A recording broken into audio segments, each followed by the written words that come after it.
Hi, this is Michael Thompson from Zoe, and I want to welcome you to the Wednesday Morning Rescue. This is our weekly audio encouragement offered through Zoe's daily orientation. What you are about to listen to is an excerpt from the Men's Heart of a Warrior Conference or the Zoe Women's Deepening Weekend Retreat. It is our hope that your heart finds strength, beauty, and courage for the life God has called you to live in the larger story. It was C.S. Lewis who once wrote, "Relying on God has to begin all over again every day, as if nothing had yet been done." It is our prayer that this devotional brings an orientation to your heart, settling you and equipping you to play your part well in the great love story set in the midst of the fierce battle. Today, may you experience the love of God, learning how to walk with Him and live free.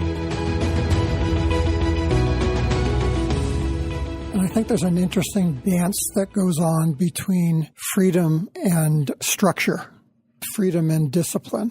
There has to be some of that discipline, but yet can you really have intimacy and connectedness if it's not a free choice, if it's not freely sought after, freely pursued, freely accepted? The importance of freedom is huge, but there is that other side too. Yeah, more of a mystery. It is. You know? It Yeah. is. Mm-hmm. It seems like the Christian life I've been discovering the last 2 decades has structure to it, is inviting some discipline. The Old Testament had a lot of structure. To move my eyes from wandering or to push away from TV after one show instead of watching 5. It sounds, but there's something that I find myself battling against, something that wants to threaten my freedom in the kingdom on a pretty regular basis.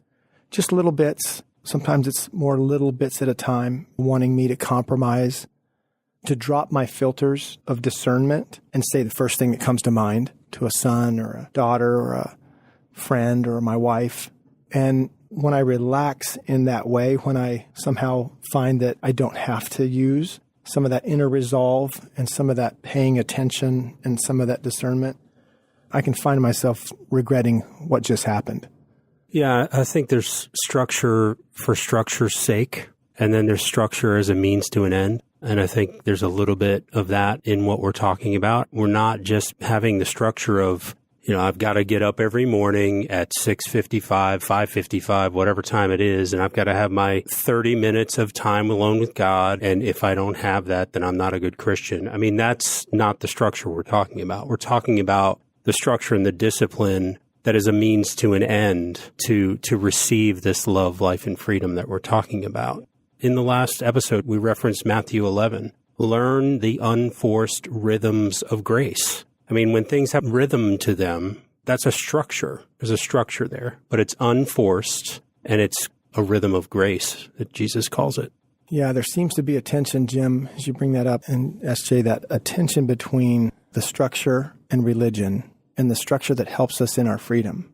I know people that practice that ritual, like you said, every morning, and their life's very structured that way around disciplines and church. But I don't think I would trade my life for theirs. Okay. Where they're at, I want them to be free to be there. But I'm not sure that what they're practicing is a guarantee of encountering and experiencing God in ways that maybe some of us have. And I know that's a very fragile thing to say. It's a very fine line. Yeah. I'm not trying to indict anybody. But, I mean, let's be honest. We've known people who have been in certain practices for a lot of years, but they don't seem or look or act or feel free to me. They're not getting life from that structure. Do you know what I mean? Yeah, I think we all encounter people that are very disciplined in their faith practices that don't have as much fruit in their life as you would think that would give them. That makes you wonder, is it enough? Is just doing that enough? Or right. Is moving into healing, moving into taking an honest examination of your life and your way, the way we are.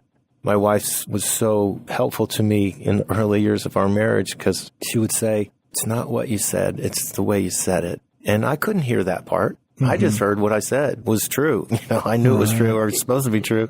Thought it was true. Of course. Right. But I undid the whole thing by putting a charge behind it that my daughter or son, whoever I was talking to, or her, made them throw up a wall that they weren't going to hear any of it. It wasn't only unhelpful, it was hurtful. Right. And I love, Pat, your wife, and that idea that what you said wasn't wrong, but how you said it. Yeah.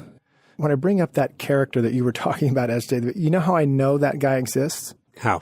I'm that guy. Yeah. I've been that guy.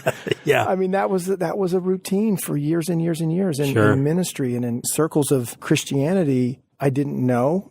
I think it was an honest mistake, some naivety, some ignorance mixed all up in there. I didn't know about the larger gospel, the tenets of more that we've been talking about in this podcast series until God graced me, my heart, my life, my eyes, awakened. And then it was a disruption that instead of falling back to a routine, somehow this time I pressed forward into, what is this? And there was a time I remember saying it, if this is true, this is going to change things.